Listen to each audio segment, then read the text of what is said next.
بما اننا كنا في سان فرانسيسكو فطبعا لازم نروح نشوف البحر او المحيط.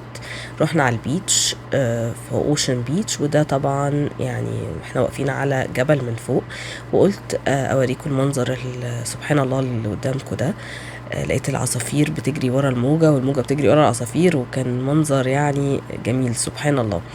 فأسيبكم بقى تستمتعوا بالمنظر ده.